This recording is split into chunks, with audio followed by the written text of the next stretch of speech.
Welcome to this week's Hold My Drink podcast, where we navigate our political and cultural divides with a chaser of civility.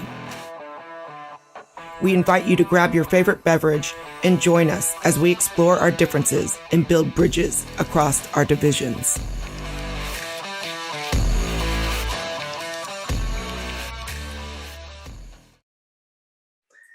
Welcome to this week's Hold My Drink and Counterweight podcast. Today I have my co-host Jeff Fullington with me, and we have a frequent guest, Debbie Hayton. Debbie, it's so good to see you again. Thank you for joining us. I know it's late for you. Are you drinking a beer? I'm drinking tea. It is late, so it's tea for me. Oh. The last time it was a beer, so I brought a beer, but it's a mango michelada, which a michelada is like, I don't know, it's a weird Southern thing that we have here, but mango chile michelada. But I was thinking of you, Debbie. I was thinking of my audience, and you didn't bring a beer, but that's okay. Cheers to that. Jeff, did you bring anything to the table? I actually brought a beer, which I never drink. Modelo. It was whatever was in the fridge. Honestly. I was just in the mood for a cold beer this afternoon. So, Debbie, so there's several things I know going on both in the UK and in the US, and I want to hear about the UK. But the reason, I called you kind of frantically is there's several discussions going on in the US right now, and I just wanted your measured thoughts and feedback. There's three things in particular in the US, and then I want to get to the UK. The first is the swimmer Lia Thomas. And I want to get your feedback, but let me share with you kind of my thoughts on the debate as it's going on in the United States. And Jeff, you jump in too. So as most of us know, and if our listeners don't know, Lia Thomas is a trans woman. She's a swimmer who is just breaking a lot of records right now. And so a lot of people this is women's sports and feel that there's been some, I don't know the word that I want to use, but an injustice, if you will, towards women, given that Lia has really dominated the sport. Here's my thinking on it. And then, Debbie, tell me what you think. You and I have talked about this before, sports, and I loved your elegant solution of having an all category where anyone can compete. It's called all. I feel that Lia has every right to swim. I love her enthusiasm for swimming.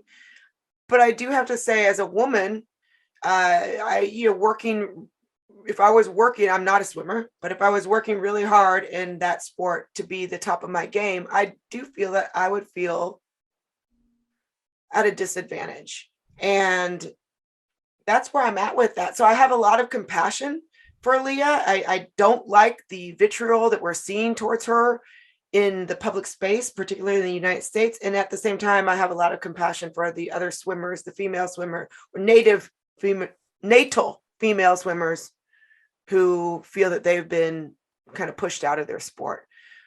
What are your immediate thoughts on that? Well, I agree with you, Jennifer. It's not right and it's not fair. We've never segregated sports on the basis of how people feel about themselves. Women didn't get separate categories because they felt like women.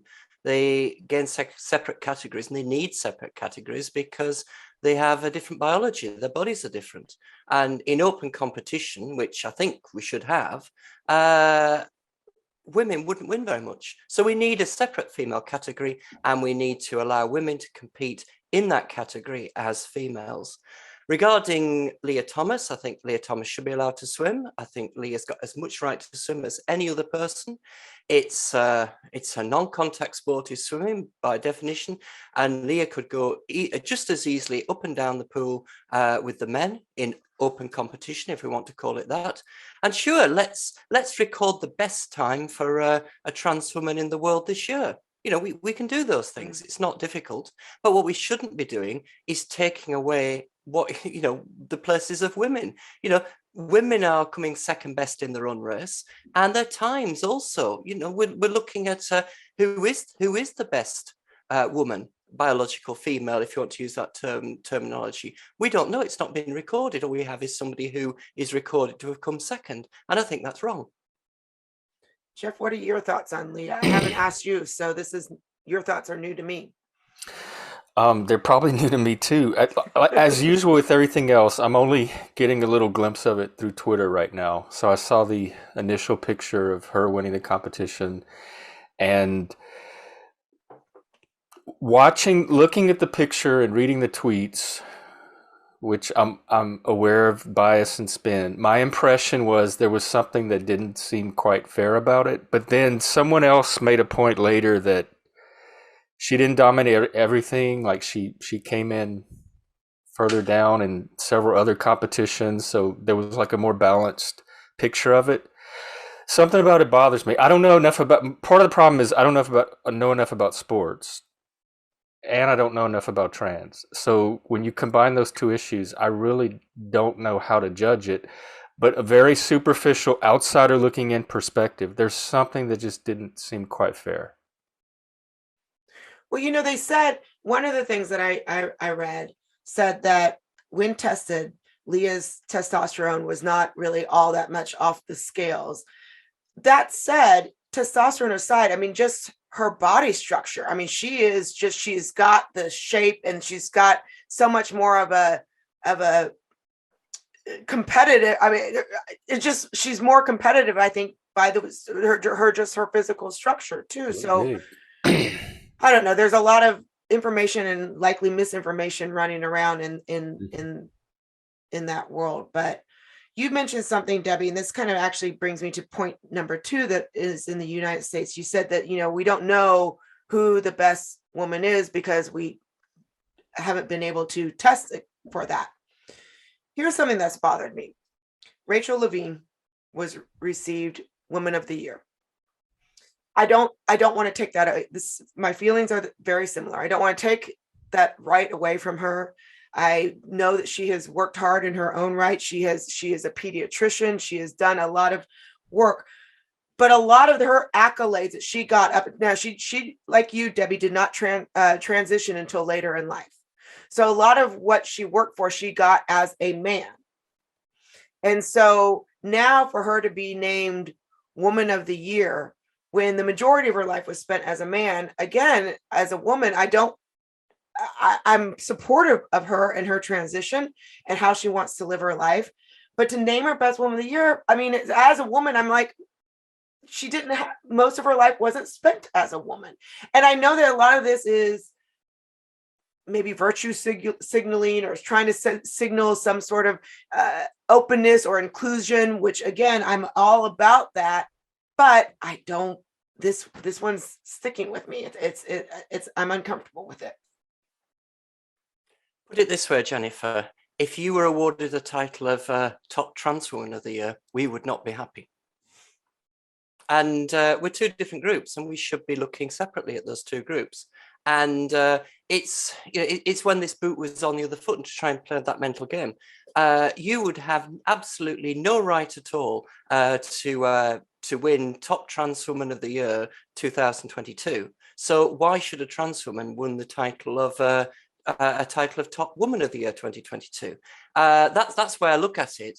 But again, it comes down to the fact that we're two separate groups, and to conflate the two is unfair on one or possibly both. And in this case, as you say, that Rachel Levine lived for so long as a man, had all that advantage in upbringing and early career and career path that women didn't have that. So it's taking away those awards which have been set aside for a group which did suffer disadvantage, and being taken by somebody who didn't suffer that same disadvantage. So what though, I mean, if you know, because I don't know, what is, I guess I can guess. In the United States, there is this, and you and I have talked about this before, I think there is this debate where, again, trans women are women. You and I have talked about this all the time. And so I think someone, if they just heard what you said, that would be the argument. Well, but no, because trans women are women. And I don't know where we are able to, in our public dialogue, find that middle ground without, I mean, everything's either or. How do we find, I mean, what you gave a very elegant solution to sports. We just talked about Leah Thomas having an all division. What what are we missing that we could be doing better? I think we just want to fight. Honestly, I just think we just want to fight. I mean, Like we'd be fighting about something else if it I, wasn't this. I do. I just feel like we're always looking for a fight. I mean, what are some of the solutions? I mean, again, I mean, it would seem simple. Like, let's have a best trans woman of the year. Debbie Xander, our friend Xander, who you've met and have been on a podcast before. I mean, was awarded one of the top most influential trans men of the year. I mean, there are those categories out there. There are those opportunities. But I guess, we're in that debate in America where, well, if you say that you're a woman, then you really are a woman. And I know you and I have talked about that before, but do you want to weigh in a little bit on this? Well, it's just not true. This is the thing. It's an assertion that's made that trans women are women. But if trans women are women, then women are trans women, surely.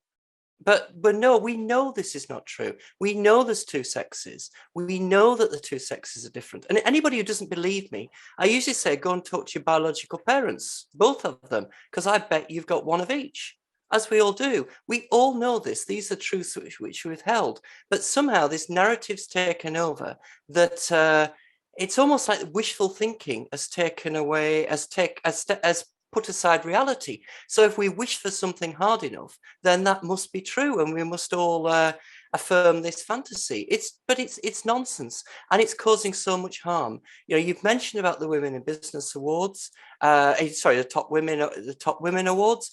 You've also mentioned sport. I think sport is the one area where the public actually gets it very easily. There's other areas where women are losing out that people don't really see the issues or the problems. But in sport, it's very, very obvious. And it's very difficult to sit on the fence in sport because either you think it's right for Leah Thomas to compete with women, or you think it's not. There isn't really a middle ground there. But what we're told is that to think that Leah Thomas is not a woman like women, like other women, as it's sometimes said, is a hateful thing to say and is an exclusionary thing to say. Well, it's the truth. And we shouldn't be frightened of the truth. And if we start denying the truth in that respect, then where are we? What can we rely on?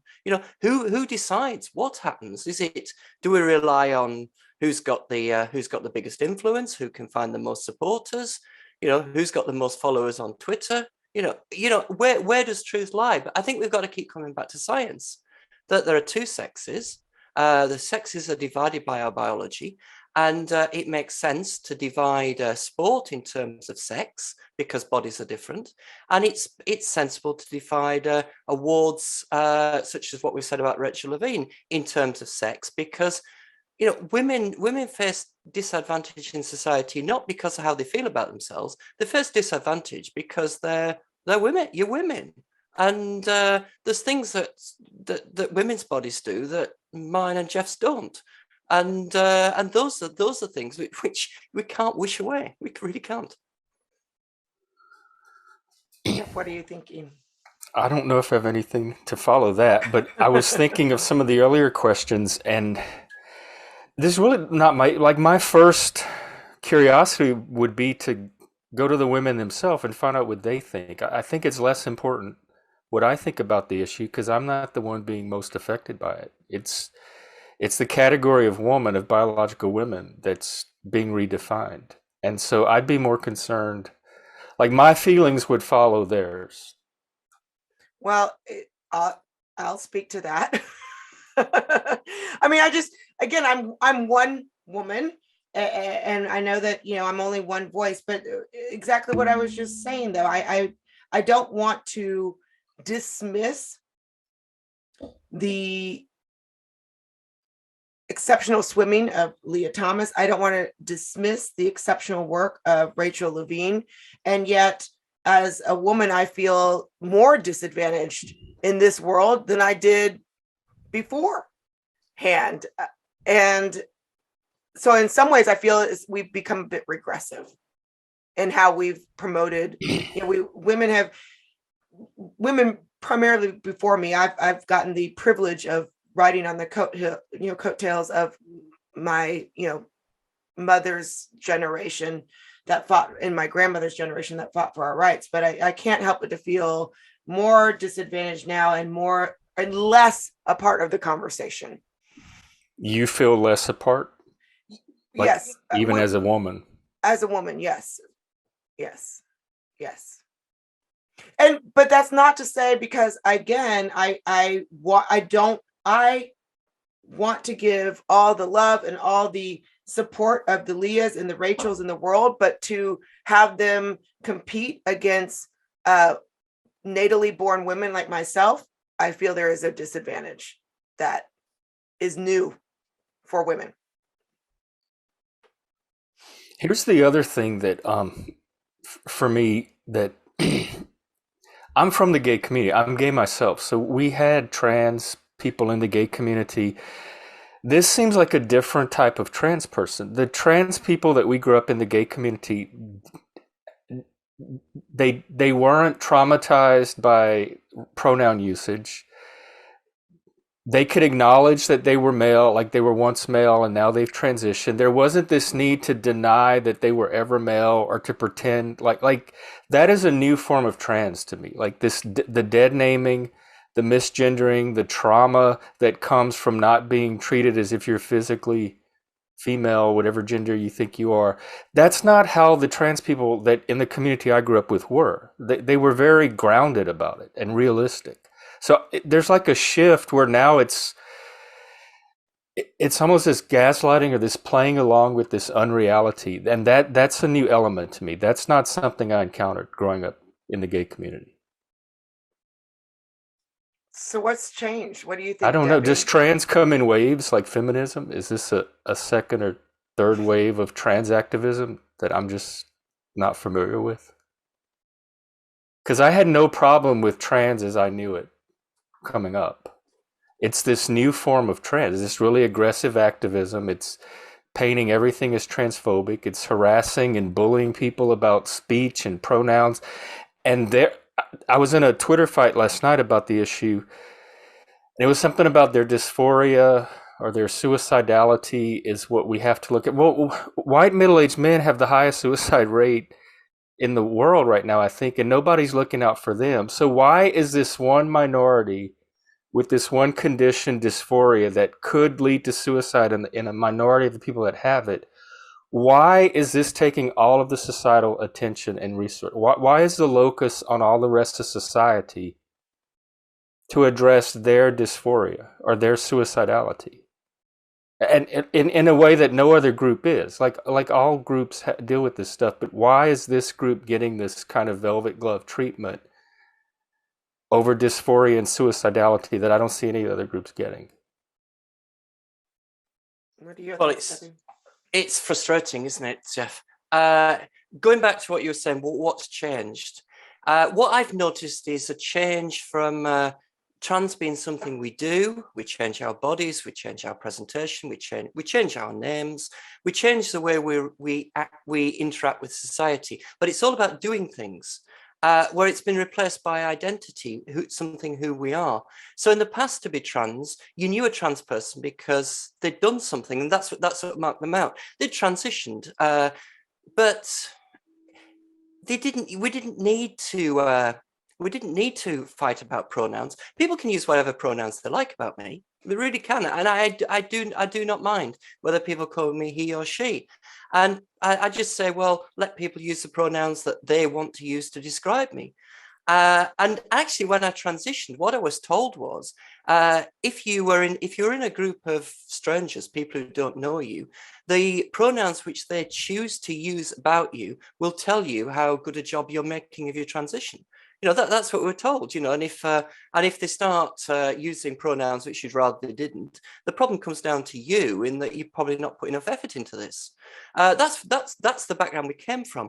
But we've moved from there into this culture where trans is something that you are. It's an identity. It's a badge. It's a badge that you collect, and you decide that you're trans, whether or not you do anything with your life. And rather than you having to change necessarily, what has to happen is the entire rest of society has to change. And the rest of society is beginning to put their foot down. I think certainly in the UK, you know, the society is putting their foot down and saying that this is nonsense. We're looking across at the US and thinking, well, at some point, the US is also going to realize this is nonsense. And my worry as Do a you trans think? person, well, surely at some I point. think that too, but it's not. It just keeps getting crazier and crazier. But my worry is that if you leave it too long, there's a backlash when you come back to reality. And the people who were sympathetic to trans people, like Jennifer's expressed, you know, and wanting the best for trans people and wanting to support trans people, are just getting so exasperated what's going on. That I'm one of support them. is evaporating. And that's what worries me. And that's why I started campaigning on this line. I get accused of being a transphobe, a self-hater, or all sorts of nonsense. But I started campaigning because I saw where this was going and thought, this is nonsense. And if this goes too far, we will suffer in the backlash. So before you actually transitioned, there was a point where you realized you were something called trans or something called woman. That's the part that I'm trying to understand. It's like there's two categories of woman. There's a psychological, like mental reality, and then there's the body. I thought I transitioned. I've got to be honest here, Jeff. When I transitioned, I thought I was some kind of woman. I knew that it wasn't wise to push this. I knew that it wasn't wise to step up for awards and such things like that as a woman. You know, that's not going to win friends and influence people. But I honestly thought I was some kind of woman. That was what the narrative told me. That was what people on the internet told me, and it seemed to make sense. I desperately wanted to be a woman for throughout my life, and this sort of made sense. So that I really was a woman because of something in here, and I could have medical treatment to make my body match who I was. That's what I was told, and that's why I transitioned. I've changed my mind on that somewhat since then, but at the time, I genuinely thought that. I worry that we've moved beyond that to the point where I was there thinking, well, although I think I'm a woman, I can really only claim that if I go through what I thought was a transition. I had to go through that transition to do that. Now it seems it's just a badge you can claim. You know, if any, what we've done effectively is reduce the word woman to a feeling in a man's head. You know, that's what it's reduced to. So I can understand why Jennifer feels, more vulnerable now than in the past. Do you think there's this inner archetype or psychological reality or platonic form called womanness that people of all genders have the potential to participate in? And is that worth labeling or identifying and honoring the reality of? But it's what it is. None of us can know what it feels like to be anybody else. The actual reality of our sex bodies, yes, that's worth recording, and it's worth basing divisions in society on, because it makes sense. Feelings, I'm less sure about. You know, what is this feeling? I said I changed my mind on a lot of things. What I've come round to is that it comes down to the sexual dynamic between human beings. Most of us signal to the world as our biological sex and seek partners of the opposite sex. And this is all about how you ensure the propagation of the species. That's what most people do. Now, some men are attracted to their own sex, but it doesn't mean that they're women. Right. And some men project to the world in the same way as the opposite sex, but that doesn't mean they're women either.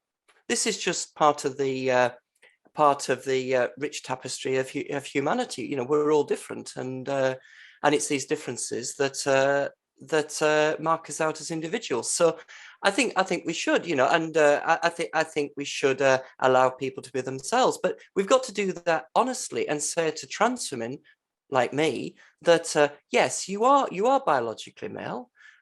You should be, we shouldn't come after you if you decide to wear a skirt, or if you grow your hair out, or you change your name, or you feel that people start using the opposite sex pronouns for you. But on the other hand, that needs to be kept in the context that there is a greater reality, that there are two sexes. and we don't change our sex in the process of doing that. And we need to respect the rights of the other sex throughout this process so that we don't impinge on their rights. Why is that message not the one that's getting through? Because that sounds so sensible to me. I think it comes down to I got into a lot of trouble once for wearing this T-shirt that said "Trans women are men, get over it." And what year was this, and where? It was 2019. I wore that it wasn't T-shirt. long ago. And it's caused me no end. It got me into all sorts of hot water to do that T-shirt. It was a take on Stonewall UK's slogan of trans women are women, get over it. And I thought, well, if you can say that, that's a political statement. I can say the opposite. But what I wanted to mark out there was to say that the get over it is important.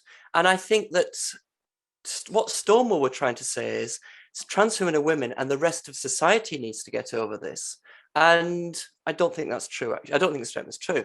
Trans women and men get over it was a message to us. If we get over that basic truth, then we can live with confidence and feel secure in who we are. We're not trying to be women. We're not trying to be the opposite sex. And moreover, we don't rely on the affirmation of other people. People can say, I don't think you're really male, Debbie. And I say, well, actually, I am. I've got 3 children, and I know how they were produced, and I'm definitely a male. And so this is where I'm coming from. But one step further on from that is to say, and this I think is the honest truth, is that trans women are men with a psychological disorder. And that's a really strong statement to make, and it'd be really offensive in certain places. But just unpacking that statement, it's certainly a psychological condition. It's certainly up here. So to say it's a psychological something is true. And the word disorder really just means it's something in need of treatment. We treat disorders, and I certainly needed treatment. I needed psychotherapy, and I felt I needed hormone therapy and eventually surgery. So to say trans women are men with a psychological disorder is a really emotionally charged statement and really offensive to a lot of people. But it's only offensive if you think there's something wrong with having a disorder, whereas should there be? We're all got our peculiarities and differences. And let's face it, to be ordered means you're all standing in line like ordinal numbers 1, 2, 3, 4, 5, 6, and I just don't want to do that. I want to step out from the crowd and give the choice of being ordered or disordered. I choose disordered any day. But I think we're in such a world where to say that people have disorders is just it's just not acceptable. And I think we just lost the plot in some ways there, to say that it's perfectly acceptable to be different. And that's where I'm coming from, and that's where I want to stay.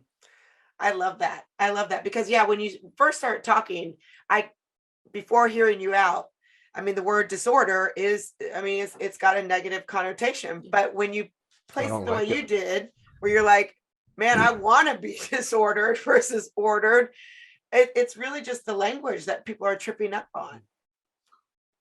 What do you? I even had a negative. Being on the autism spectrum, which they call autism spectrum disorder, and working in mental health. I have PTSD too, post-traumatic stress disorder, but I don't consider them disorder. Like there's something very subtle. There's a very subtle connotation about the term that I still react to. But I like your description of disorder versus order as a value. I definitely have that. Maybe we just need to find a different word that people can feel is less.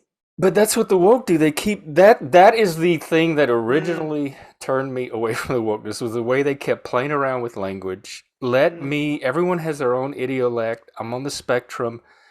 Quit changing things every 5 minutes for me, and let me have my own voice and communicate what I need to communicate in my own way, even if it's not perfectly polished up by your standards. So it was that fooling around with language in the first place, which started to alert me that there's something going on and kind of shift me. Well, then I think, okay, if you're going to stick with, if we're not going to do, I hear what you said, Jeff, but then we need to learn not to be offended. That's the big thing. Resiliency. Yes. Mm-hmm. That's the angle I come at it from. Which again, I go back to that, like the old wave or of trans and the new wave. They were not this fragile. They were what Debbie said, like they accepted the basic biological reality, and then within that they understood that they felt psychologically a woman, but it didn't, the reality that there was a biological basis, it didn't traumatize them or cause them to break down like they do today. So it's that resiliency. To me, using the wrong pronoun, your mental health and your psychic integrity should not depend on a stranger using the right pronoun. Like that bothers me more than the dysphoria or any other issue from a mental health perspective. That's the first thing I would want to address, is building some resiliency and some like personal agency around this. So you're not at the mercy of everyone else's language use. Yeah, what sort of freedom is that, to be relying on other people's language for your own well-being? And what's more than that is actually trying to convince yourself that the other people actually believe what they're actually speaking as well, because that's what it comes down to. When I transitioned, as I said, I did think that I was some kind of woman. I thought that was the reason for it, but I could never properly justify it to myself. I thought I had some sort of, it's being described as a gendered soul, some chemicals in my, but it can't be some chemicals in my brain, but it can't be identified. It can't be picked out as this proves this. So all the time you're relying on what you'd really want to be true. And I never got much security in that. I claimed that I was a woman, and to be secure in myself, I had to have other people say that too and affirm that, and I had to believe that other people believed it. And it's nowhere. It really was nowhere to live. I can think back to that. Whereas now I'm quite happy in who I am, and what other people think doesn't bother me too much. If other people are thinking really negative things about me, I feel I'm in physical danger, I'll get out the situation. But we're not talking about that sort of lack of safety. We're just talking about people's thoughts. And I'm possibly in the minority of trans people thinking like this. I don't know. Trying to get a poll of trans people is really difficult. But what I would always say to other trans people who think differently to me, think how I used to think, is your philosophy seems to cause you stress. You're forever worrying about what other people think about you. It's causing your mental health to deteriorate. Whereas my philosophy has given me security. It's given me sound mental health. I really don't care what other people think about me. Who has the best philosophy in which to build their lives on? Doesn't matter. Well, and that goes beyond what is true or not. Right. It's what is the most effective. And I wouldn't swap places with them. And it goes beyond even the trans issue, of course. It's You wouldn't believe the resistance I get when I suggest the possibility that they don't have to be a victim all the time. It's like they fight me to stay a victim. They don't want this awareness that they can have some kind of agency over it. And so I almost have to fight them over with just the idea of being self-empowered.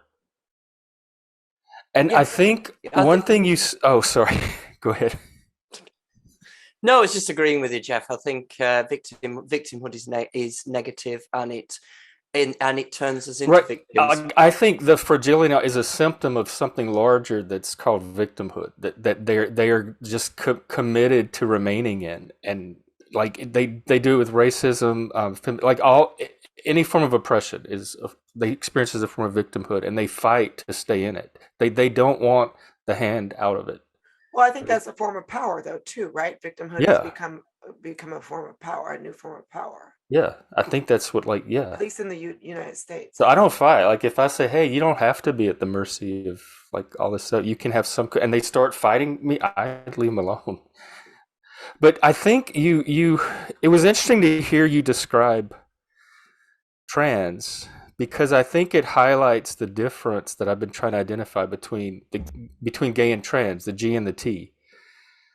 Growing up gay, we were told it's just a phase, it's in your head, it's not a real, like we knew that it was a real thing regardless of what society said about it.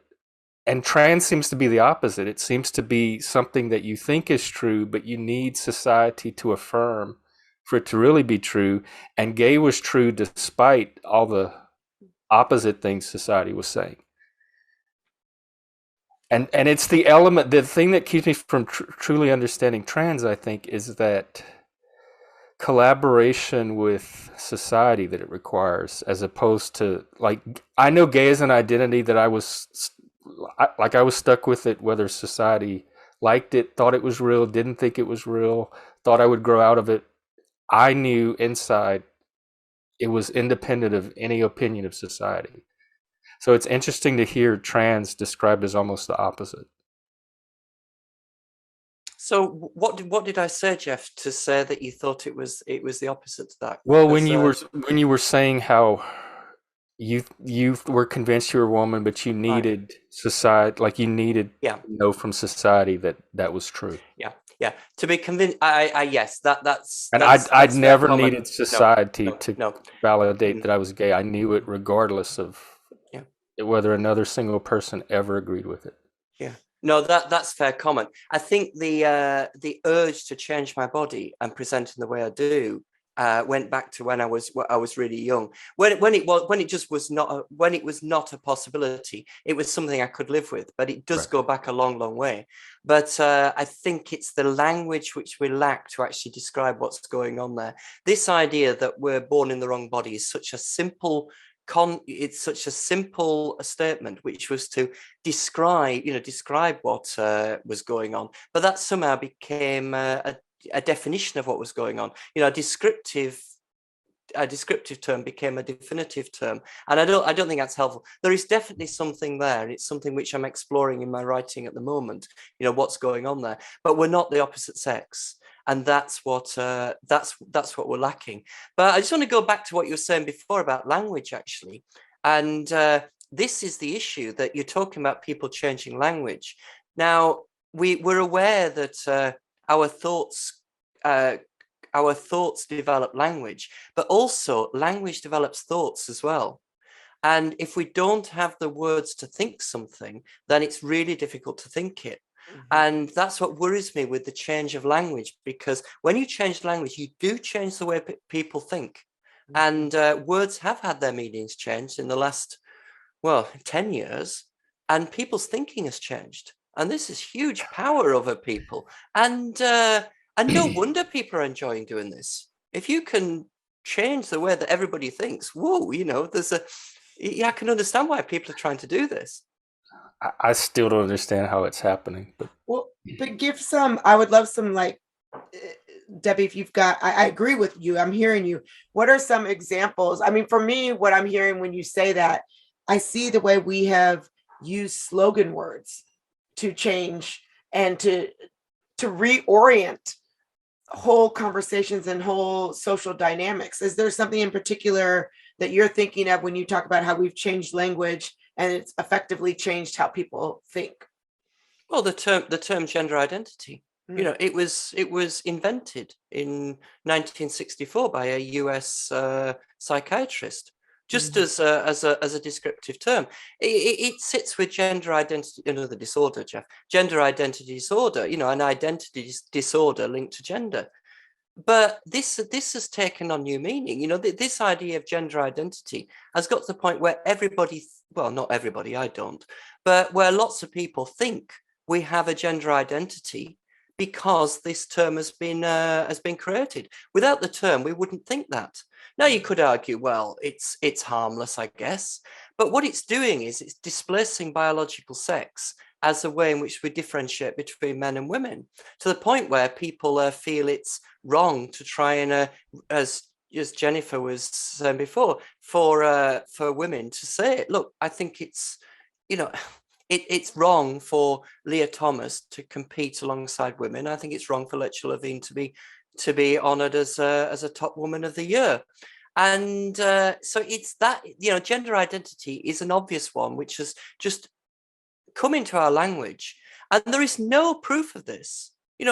State legislatures have enshrined it into legislation, but there is not a single jot of proof that any of us have a gender identity, and yet everybody believes it. It's just madness. Is there a way to demarcate it from biology or keep it from displacing biology so we can have the conversations about what seems like two different things? Because you acknowledged that there's something there. You're trying to figure it out. You're not sure what it is, but there's something in the brain that gives this sense of what they're calling gender identity.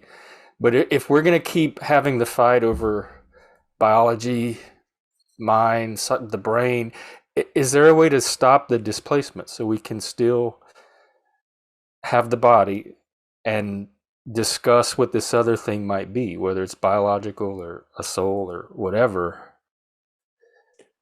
Well, we've not been very successful so far, and it's starting to displace.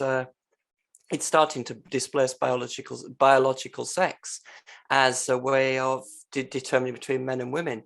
I think the problem is that big distinction in society, in human society, between men and women, between the two sexes, is important. And gender identity has actually claimed that for its own, to say, no, this is the way we should distinguish between men and women, not by biological sex. Can we do it both ways? I don't think we can. And what's more is, I don't think we need to. I think we should just accept that within each sex, there's a range of personalities. There's people can be attracted to their own sex as well as they can be attracted to the opposite sex, and they can also have a compulsion, because that's how I felt it, as a compulsion to present in the same way as the opposite sex. But in the same way as a sexual orientation to your own sex doesn't change your sex, having this compulsion to present as the opposite sex doesn't change your sex either. And that's what we need to make clear. But that's where I come up with lots of resistance when I say it, and I'm called all sorts of names for saying it. But that's just what I think is the truth. And I do think that trans people especially would be in a much securer position if we accepted that truth, because it doesn't rely on other people's affirmation. It seems like all the trans people I know seems like they did. That's why I'm saying that this seems like a new thing, that all of a sudden that truth is something to battle or reject, because my whole life was what you just described. The trans people did accept that basic reality.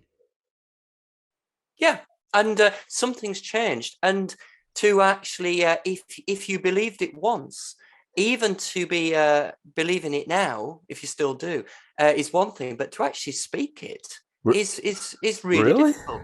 Oh God. Well, the pushback which I get from saying that actually trans women are male, we're not the opposite sex, we're not female, so we're not the same as Jennifer. I say that, and the pushback I get is enormous. My employer receives communications about me. I'm a hateful person. I shouldn't be working there because have you seen what Debbie Hayton's been saying about this? And I'm relying on my employer basically to stand by me, and they have done. Other people's employers have terminated their contracts because they don't seem to be employing people with these views. It's really sinister. It's a shift from truth to power, because you talked about like that, figuring out what the phenomena is and exploring and fun, and they're talking about using it as a path to power, because justice is founded on power. It's not truth. So we start out as the quest for truth, and somewhere along the way they're like, no, we're not so much interested in truth as we are in power. Even we're calling it justice, but it's power that we're after to achieve the justice or redress the injustice. And so there's this shift at some point away from finding out what it is to kind of insisting on what it is and trying to gain power with it. And that's the part of the process I've been trying to trace for like years now. How is that happening? It's happening in the academies with really smart, intelligent people, I'm assuming. At least that's what was in the academies when I was in it. How is it slipping through? I just want to say, Jeff, that link from truth to power, shift from truth to power. I'd not thought of that before in that so simply as that. That is so true. So I just want to say thanks for bringing That's that what up. it seems like to me. That made me think. And do people value power more than they value the truth? And I think many people do. I don't. I don't either. Yeah. But is that the distinction that we should be looking at? Is what is most important to you? Is it truth or is it power? Yeah. But trying to get people to admit that's more tricky. But does the search for truth, is it because there is an injustice, and so there's a search in part also for justice, but as part of that, and we still haven't defined why, that turns into a search for power, and so justice gets conflated between both truth and power? Am I hearing you right? I think maybe in the face of injustice, or what they perceive as injustice, truth gets sacrificed to power because it's so critical to alleviate the injustice. So it's like the priorities or the values change from truth or determining reality to rescuing or saving this person that's in danger or distress. That doesn't require truth. It requires some form of power. But I don't know if the power is developing as a response to the injustice, or if the injustice is being created as an opportunity to gain power, or maybe both. Or I was going to say maybe both. Maybe it's a little bit both. Maybe it started one way and then And there is power in being a victim, isn't there? Oh yeah. There was Dave Chappelle, who the comedian, who has got himself into an awful lot of hot water over this. I really liked his closer routine when he was talking about punching up and punching down, in that it's more acceptable to be punching up than it is punching down. And to identify as trans gives people who have got a lot of privilege in society naturally the illusion of punching up from a position of victimhood, when really they're punching down because they still have the status and they still have the privilege which they've not been able to jettison. And I think there's something in that. I think sometimes when you watch comedians at work, there is you learn an awful lot from them. The link between the boundary between comedy and philosophy is sometimes very blurred. Not to go back to, I love this, the philosophical talk, but you said something earlier, Debbie, that I wanted to go back to, of what was happening in the UK and how you were kind of looking back on the US and saying maybe they'll figure it out. So give us a lowdown of the conversation that's happening in the UK around trans issues and the political shifts that are happening. Well, what's happened in the UK is that the government at Westminster, that's the UK government, has decided not to go down the path of anybody can self-declare their gender, i.e. their legal sex. They're retaining medical evidence as medical evidence as part of the process. So if you want to change the sex marked on your birth certificate, create a legal fiction, as it were, and that's another thing I get into trouble for saying, but it's the truth. Create that legal fiction. You need to provide medical evidence of need to do it. You can't just do it because you want to do it. So the government's decided that, but at the same time, it has caused divisions in politics where other politicians feel that it's an affront to trans people and it's hateful and bigoted, etc., etc., etc. But that's taken place across party lines. It's not a partisan thing. To some extent, it is. I gather that, but it's not like I view in the US, where it's more divided. So there are people on the left in Britain who are who I think are sound on this, and there's people on the right wing of politics who are just off with the trans women camp. So it's split across there. But what's happening is that it has been it's an issue that we can talk about, and politicians are asked about this. Politicians will go into a studio and be expected to talk about the the situation in the Ukraine, or the state of the economy, or the whatever, and they're going to be asked, and by the way, what's a woman? And they know they're going to look ridiculous if they can't answer it. And the convoluted statements which they come out with are just bizarre. Anyhow, our Prime Minister, not that I've got a lot of time for him, I don't, Boris, I don't have much time for him. But actually, the dispatch box in the House of Commons actually came out with the fact that when it comes to a distinguishing between men and women, that biology is still, what did he say? Biology was still overwhelmingly important. Well, I'd say it was incredibly important, but to say that was just so that's where we are, and it's causing the discussion to come away from the margins of social media and actually into the mainstream, and that encourages me. But at the same time, we have other politicians who seem to be digging their heels in. And the other thing that's interesting is in Scotland, which has got a lot of Scotland has a significant self-governing powers. Their own parliament has got a lot of devolved powers. They have the right separately to decide on gender recognition. For some reason, it's a devolved matter, and they're taking a different line on this, which is really bizarre how that works.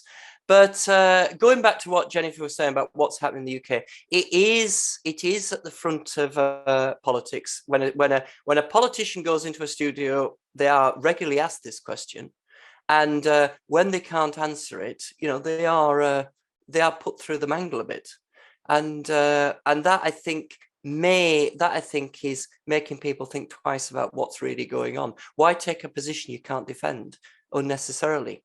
And I'm just hoping that more and more people are beginning to see this, because it is unnecessary. You can protect the rights of gender non-conforming people. You can protect trans people's rights without pretending that we're something we're not. What bothers me as a trans person is the fact I'm trans. I'm bothered about being treated less favorably. I'm bothered about being dismissed from my job for this. I'm bothered about being denied goods and services. I'm bothered about being possibly abused in the street for being trans. And I've got legal rights in all cases. So if I do get treated less favorably, I can take legal action against somebody for doing that. If I get abused in the street, it's transgender. I think the term is transgender identity that the courts use here. It's an aggravating factor in hate crime. So we've got lots of rights. Which we can defend, but I don't think it's helpful to go on and claim a status which we don't have, and I worry that that's going to have a negative effect. So I'm quite keen to return to reality, and then we all know where we stand, and we can all agree on the truth, to use that word again, and then we can move on confident with each other. But while we're still trying to debate feelings, then I just don't see we're going to get there. And I worry that at the moment trans people seem to be able to get whatever we want, and people give in rather than upset us, because you don't want to upset the trans. Well, because it's the suicide. Well, yeah, the suicide, but I always want to know is, are there any control? Where do these figures come from on the suicides? We hear this bandied around, but where do the figures come from? Are they properly controlled studies, or are they self-reported polls? Where does it come from? We don't know. The interesting one is, has there been any studies of suicidal thoughts before transition and after transition, and does it get any better? And the studies I've seen suggest that it doesn't really. There's perhaps people with mental health conditions who struggle with suicidal thoughts, still struggle with it, just transition help.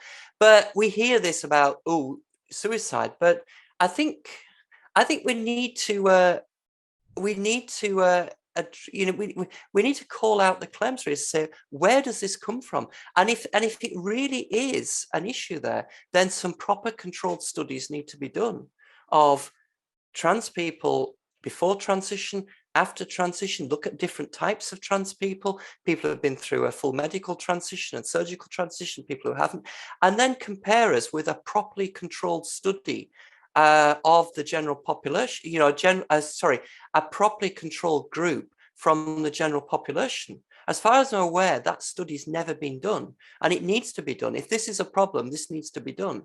And until it is done, we've got to treat with suspicion those claims. I think again we go back to truth. They're bypassing the truth part of the process and going right to the power part. But when you talked about returning to, like, stop talking about feelings and return back to a truth, I think those days are gone. I think it's what Jennifer said. If and when this gets resolved, we're going to be fighting about something else. I think this is the new norm. I've seen it happen with so many issues since COVID. It's one thing after another that we're just going to be fighting over the truth, over the feelings, over. This looks like the near or long-term future, at least the way social media and the world is currently networked, that we're just going to be fighting all the time about something. Yeah, and it's moved from and it's moved to identity in all those areas. You mentioned COVID. Yeah, society differs on how we should respond to COVID, and you identify with a group. And if if other people share your ideas, they're good people, and if they disagree with you, they're bad people. In the UK, we had a similar one over our relationship with the European Union. Oh, the Brexit. Yeah, the Brexit thing was similar. You were either Leaver or Remainer, and if there was another person who was in your camp, you had to agree with them. Growing up, the only thing that comes close to this actually was following soccer teams. You were watching your soccer team, and they were your team. And if anybody else supported your team, they were your friend. And anybody who supported the other team, and it's that sort of mentality that seems to have taken over, and I just don't think it's. It was never helpful watching soccer, really. I've been there. I've watched my team because I don't. I've watched, I enjoy baseball. When I'm in the US, I'll go and catch a baseball game. And I don't see the same issues there. People will sit and maybe there'll be some banter if there's somebody who supports the other team is watching, but it doesn't seem there. Whereas in soccer, if, I support, if my team was playing elsewhere, then you're supposed to watch from your own pen, where you says, if you just buy a general ticket and sit with the home supporters, you're not supposed to admit to who you support. And if you do, the police will escort you out the ground because, for your own safety, that's the rule. So I'm sat there, with all the other supporters. My team scores the goal. My fellow supporters down the far end all go bananas. Everybody else is sitting in stony-faced silence. But me being me, I can sit in stony-faced silence as well and just love the reaction from around me. So that's me. But I just think, why should it be like that? Why should we get there? So, but if we do that over soccer in the UK, then I can see how it's arrived in politics. And I just think it's so destructive. We should be debating ideas rather than people. I think those days are gone. It's like we're re-tribal. Like we're tribal. We know we're tribal, but civilization kind of lifted us out of that or expanded that into something larger. And social media, it seems to be re-tribalizing us. And I watch those lines move almost every week, if not every month. Like there's some issue that's splitting the social media community, and it's not always the same split or the same people on each side every time. So it's just going to be this constant series of issues that keep dividing and splitting. And I've just learned to kind of try to stay above it all. And meanwhile, existential crisis like wars in Ukraine. Right. Yep. Which I've already, I think a lot of people have already stopped watching that because new issues have come on the page since that. I don't watch it as much as I used to. It just every week a page is turned and there's something new to divide over.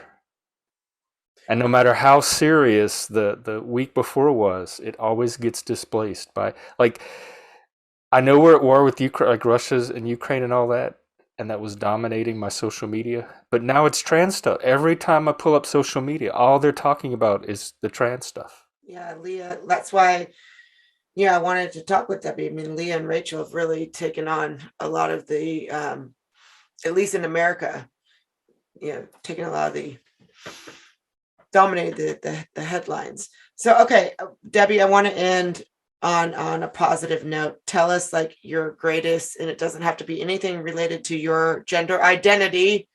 Tell us like your greatest, latest victory in your world there in the UK. Oh, personally, Yeah. You floored me for the moment. I want to keep it away from this gender nonsense. Yeah. Because it can take over, and it does take over. But the big change here in my life recently is that my partner got a new job, and we've moved to we've moved cities in the UK, and we're settling in where we are, and it's just something that. Because I'm now 54, go back 2 years, I thought I would be following exactly the same path through to retirement. I thought I'd be in my present job until I was 60, until I could afford to retire.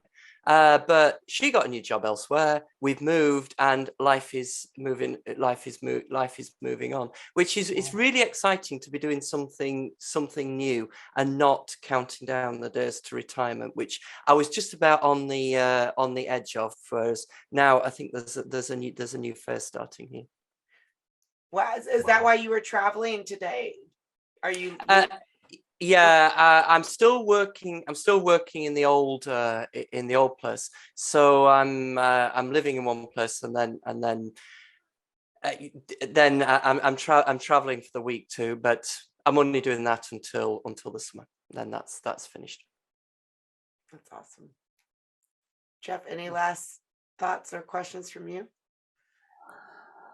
No, this has been great. Thank you.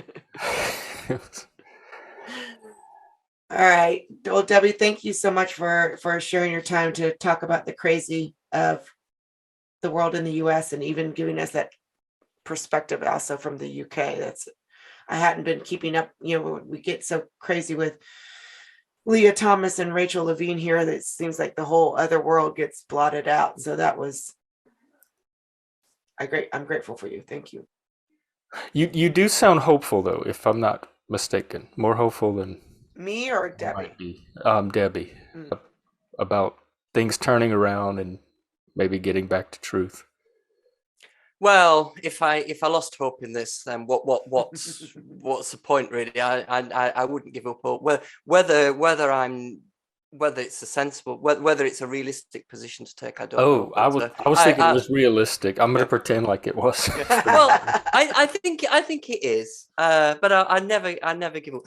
The one thing, because go back 5 years. I was talking about the UK government and not bringing in self-identification. When they first mentioned it 6 years ago, 5 years ago, we campaigned, myself, a few of the trans people, lots of some women's groups, we campaigned against it. And we, at the time in 2016, 2017, 2018, well, I can't speak for others, but what my feeling was it's important to do the right thing and campaign for the right thing. We'll lose, but at least we've made our point, and perhaps in years to come, people will think, well, it wasn't, at least there was opposition at the time. Whereas that was 5 years ago. Now, the government isn't doing this. Not in England, Wales, and Northern Ireland. Anyway, Scotland is alone to itself on this. But in England, Wales, and Northern Ireland, it's not happening. So we've gone from 5 years ago, that position of thinking, well, we're going to fight this battle, it'll be a valiant defeat, to thinking we've actually won this. So things have moved there, and there's no reason they can't keep moving. But I'm under no illusions that just because something has moved in that direction, I'll keep moving in that direction. But I'll keep pushing. See, Jeff, there is hope for us on this side of the pond. Well, I hope. Thank you, Debbie. That does sound the basis for some kind of realistic hope. I just wish there were more we could do. Like I knew what else to do. Maybe we could do another episode and talk about solutions. I think there's two things. One, just say what you think without worrying about what other people think about you. And the other thing I always say to people is talk to people in real life. It's there, and I do. I talk to as many people in real life about this as I can. On social media, you end up preaching to the converted and annoying your opponents. Whereas in real life, you can talk to people who have not heard much about this at all. And that's where you can have a real influence. Mm-hmm. Yeah, Jeff has no problem saying his mind and talking to people in real life. That's why we're grateful that you joined us. And Zooming. Oh, Jennifer, I guess we should mention that we have a Discord community now for all of our Hold My Drink listeners and viewers. So you can contact me or Jennifer or one of the team for an invite. And we're starting to do Tuesday evenings. I think they're at 6 p.m. Eastern. Live discussions on the topic of this week's podcast. So next Tuesday, we'll have a live discussion on this issue. And Debbie, you're invited to participate if you want. I know it's late there. Debbie's a night owl. 11 p.m. is not too bad. Yeah. Well, then we'll send you an invite. Yeah. 6 p.m. Eastern is fine. It's when it's 6 p.m. Pacific it gets difficult. Okay. I can't stay up like you do, Debbie, but 6 p.m. I can do on my time. So, all right. Thank you, Debbie. Appreciate you.